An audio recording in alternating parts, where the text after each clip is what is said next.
intenso, sorpresivo, polémico, estos o cualquier otro calificativo se quedará corto para resumir el primer año de gobierno del presidente Donald Trump.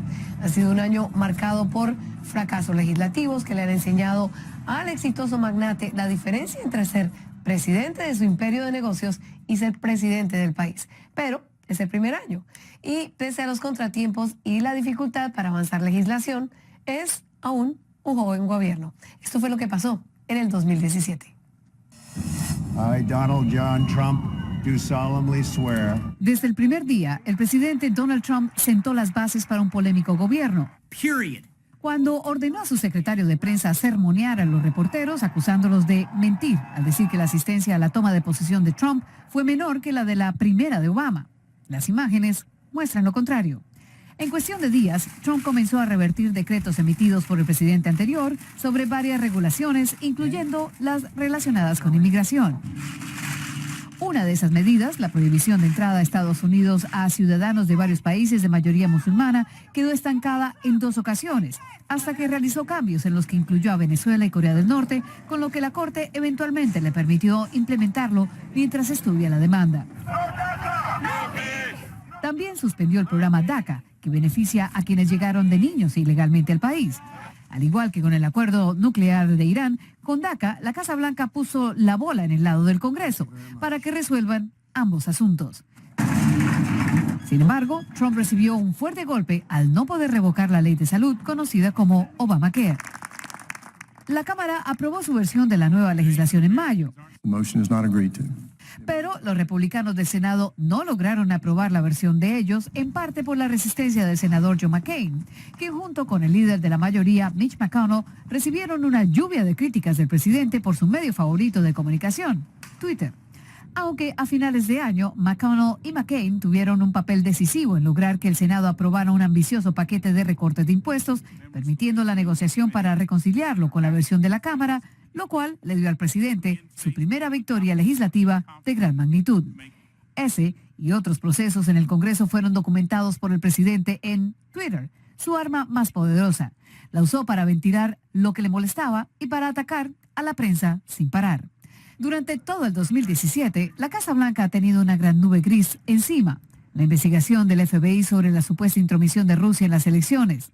En febrero, Trump despidió a Michael Flynn, asesor de seguridad nacional, según dijo, por mentirle al vicepresidente Mike Pence sobre sus contactos con el embajador ruso a finales de 2016. En mayo, Trump sacudió a Washington con el despido de James Comey, el director del FBI a cargo de la investigación sobre la intromisión de Rusia.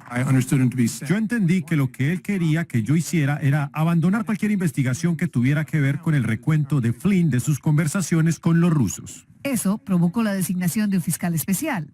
Trump estuvo a punto de despedir también al secretario de Justicia Jeff Sessions, molesto porque este se inhibió de supervisar la investigación. Pero bajo el fiscal especial Robert Mueller, 4 personas han recibido cargos, incluyendo Michael Flynn, quien en diciembre admitió haberle mentido al FBI sobre sus contactos con Rusia. Hillary Clinton mintió muchas veces al FBI. Nada le pasó. Flynn mintió y le destruyeron su vida. Yo creo que es una vergüenza. 2017 puso a prueba el liderazgo del presidente. En agosto, un grupo de nacionalistas blancos llegaron a Charlottesville, en Virginia, para protagonizar una violenta tarde de enfrentamientos que terminó con una persona muerta. El presidente fue blanco de críticas al señalar a los 2 lados por igual como responsables de la violencia, pero ese no fue el único hecho violento durante el año. Trump tuvo que visitar Las Vegas después de que Stephen Paddock disparara contra los asistentes a un concierto el 1 de octubre. 58 personas murieron y casi 500 resultaron heridas. El presidente fue criticado por no señalar al atacante como un monstruo, como sí lo hizo con Saipullo Saipov, un lobo solitario que arrolló a varias personas en Nueva York actuando a nombre de ISIS el 31 de octubre. Trump, sin embargo, fue aplaudido por su manejo de la respuesta ante los daños del huracán Harvey en Texas a finales de agosto y de Irma en la Florida. Pero no fue así con la devastación en Puerto Rico tras el paso del huracán María el 20 de septiembre. Hemos hecho un muy buen trabajo y ahora estamos llevando a la gente para la distribución. La visita de Trump en octubre a Puerto Rico estuvo marcada por momentos como este y por quienes criticaron al presidente por insistir en que la respuesta había sido impecable. Muchos en la isla, meses después, siguen bajo difíciles condiciones. Si algo movió el debate en el país fueron los tweets del presidente. Los usó para retar al líder norcoreano Kim Jong-un por sus pruebas misilísticas y para abrir un debate sobre si los jugadores de fútbol americano deberían buscar otra forma de protesta social que no fuera arrodillarse durante el himno nacional. Un año intenso que conoció el estilo de presidencia de Donald Trump, un estilo al cual, un año después, aún muchos están tratando de acostumbrarse. Todavía no hemos marcado los 365 días oficiales del primer año de gobierno de Donald Trump y para muchos ha sido realmente intenso. A ver qué nos espera en 2018. Oh, United States of America. Estrenando una nueva reforma impositiva con el desempleo más bajo en 40 años y un crecimiento estable. ¿Cómo le fue el 2017 y qué va a traer el 2018? Lo discutimos. Y para eso nos conectamos con Alberto Bernal, jefe estratega para XP Security desde Bogotá, Colombia. Alberto, como siempre, un gusto tenerte en el programa y feliz Navidad. Mira, aquí tengo esta expansión que ha sido lenta, pero sostenible, que empezó a mitad del 2009, sería la tercera más larga en la historia económica de los Estados Unidos. Y si esto continúa, para el segundo semestre del 2019, pasaría los 10 años del boom de los 90. O sea, el 2017, si vemos la economía norteamericana, los signos han sido muy positivos. Sin duda, Xavier. Bueno, antes que todo, lo mismo para ti, todos los mejores deseos para las fiestas. Mira, yo estoy viendo exactamente lo mismo que tú. En cierta forma, yo quiero evitar caer en los errores que he caído en el pasado en términos de mis análisis. A mí nunca se me va a olvidar, Xavier, que yo en el 2007, a eso de agosto del 2007, le dije a una audiencia en Ciudad de México, en el JW Marriott, ahí en Polanco, en México, cometí uno de los errores más grandes que he hecho en el análisis de mi vida. Y les dije, mire, en este momento todo se ve tan bien que esta va a ser quizás la primera vez en 200 años en la cual la economía de Estados Unidos va a tener una capacidad de seguir creciendo ininterrumpidamente por, póngale, 15, 20 años. 6 meses después, Xavier, tú te acuerdas de la historia.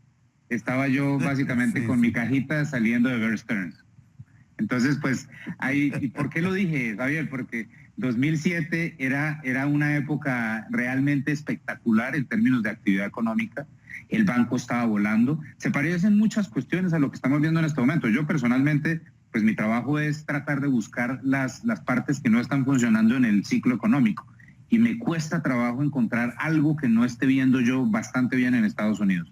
Pero como ya más sabe el diablo por viejo que por diablo, no quiero cometer ese error otra vez y por lo tanto yo sí estoy muy, muy pendiente, tratar de no dejar llevarme por esta euforia que se ve en los mercados y a través de muchos análisis, porque como tú dices, si esto sigue, ya estamos cruzando los récords mundiales pocas veces vistos y tú y yo sabemos que si hay algo que siempre va a seguir sucediendo en la humanidad, muy seguramente es que los ciclos van y vienen, ¿no? Mira, hay una encuesta que le hizo Wall Street Journal a varios economistas, que es una encuesta que hace muchas veces, y los economistas, tanto de la academia como de empresas privadas, ponen una nueva recesión en los Estados Unidos para el 2020 por debajo del 50%.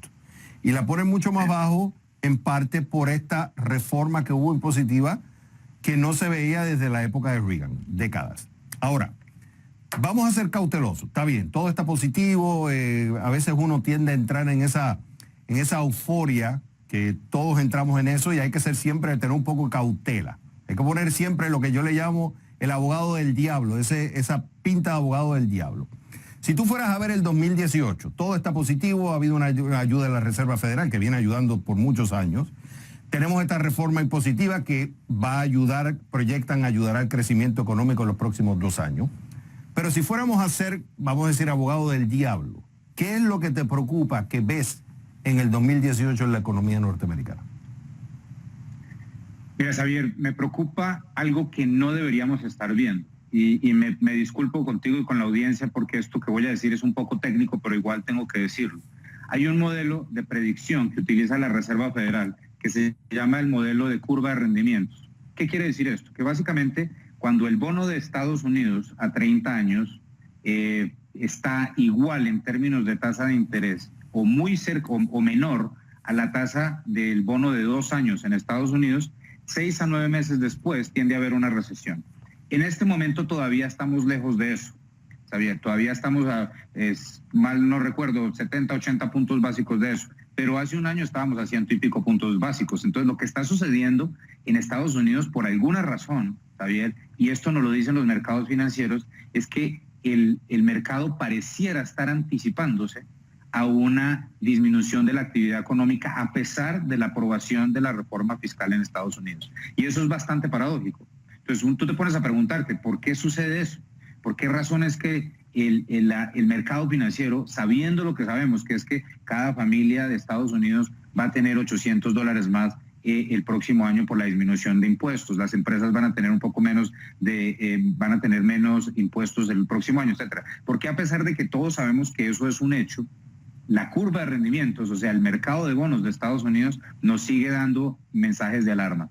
Esa es la pregunta más importante. Las respuestas no existen, Xavier, porque es muy difícil tratar de entender por qué el mercado se anticipa a los eventos. O sea, pues básicamente el mercado tiende a adelantarse 6 a 9 meses a lo que pasa después. Pero lo que yo sí te digo es que yo el 2018 voy a estar muy enfocado en todo lo que me diga el mercado de renta fija en Estados Unidos para hacer mis predicciones. Eso te diría una parte. La segunda parte que yo creo que es muy importante, Xavier, yo me voy a enfocar mucho en las ventas de carros durante el 2018 en Estados Unidos. Y te digo por qué. Porque ya estamos llegando, en mi opinión, a un fenómeno que se llama peak auto, que es básicamente ya se reemplazó toda la flota de carros viejos que había moviéndose alrededor de Estados Unidos y la población no está creciendo lo suficiente como para generar una oleada de inversión, de demanda nueva de automóviles. Entonces, si yo tengo razón y las ventas se estabilizan alrededor de 17 millones anualizado, el 2018 es un año de disminución en las ventas de carros. Y eso tenemos que tenerlo muy en cuenta porque la producción de carros es una parte muy importante dentro de la producción industrial en Estados Unidos. Hay una tesis también de con esta reforma impositiva que se hizo en los Estados Unidos, aunque va a ayudar al crecimiento económico, también hay una preocupación de que pueda calentar más la economía.